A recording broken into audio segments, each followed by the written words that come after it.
ನರೇಂದ್ರ ಮೋದಿ ವಿರುದ್ಧ ಕಾಂಗ್ರೆಸ್ ಪ್ರತಿಭಟನೆ. ಚೊಂಬು ಹಿಡಿದು ಪ್ರತಿಭಟನೆಗಿಳಿದ ಕಾಂಗ್ರೆಸ್. ಸಚಿವ ಕೃಷ್ಣ ಬೈರೇಗೌಡ ನೇತೃತ್ವದಲ್ಲಿ ಪ್ರತಿಭಟನೆ. ಬ್ಯಾಟರಾಯನಪುರದಲ್ಲಿ ಮೋದಿ ವಿರುದ್ಧ ಘೋಷಣೆ ಕೂಗಿ ಆಕ್ರೋಶ. ಕೇಂದ್ರ ಬಿಜೆಪಿ ಸರ್ಕಾರ ಕರ್ನಾಟಕಕ್ಕೆ ದ್ರೋಹ ಎಸಗಿದೆ, ರಾಜ್ಯದ ಜನತೆಗೆ ನಿರಂತರ ಅನ್ಯಾಯ ಮಾಡಿದೆ ಎಂದು ಕಾರ್ಯಕರ್ತರ ಆಕ್ರೋಶ.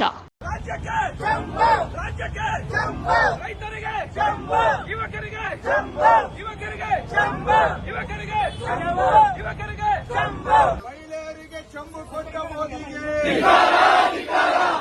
ಯುವಕರಿಗೆ ಚಂಬು ಕೊಟ್ಟ ಮೋದಿಗೆ, ಕರ್ನಾಟಕಕ್ಕೆ ಚಂಬು ಕೊಟ್ಟ ಮೋದಿಗೆ, ಮಹಿಳೆಯರಿಗೆ ಚಂಬು ಕೊಟ್ಟ ಮೋದಿಗೆ 15 ಲಕ್ಷ ಚಂಬು ಕೊಟ್ಟ ಮೋದಿಗೆ, 2 ಕೋಟಿ ಉದ್ಯೋಗ ಚಂಬು ಕೊಟ್ಟ ಮೋದಿಗೆ, 15 ಲಕ್ಷ ರೂಪಾಯಿ ಚಂಬು ಕೊಟ್ಟ ಮೋದಿಗೆ, ಕರ್ನಾಟಕಕ್ಕೆ ಚಂಬು ಕೊಟ್ಟ ಮೋದಿಗೆ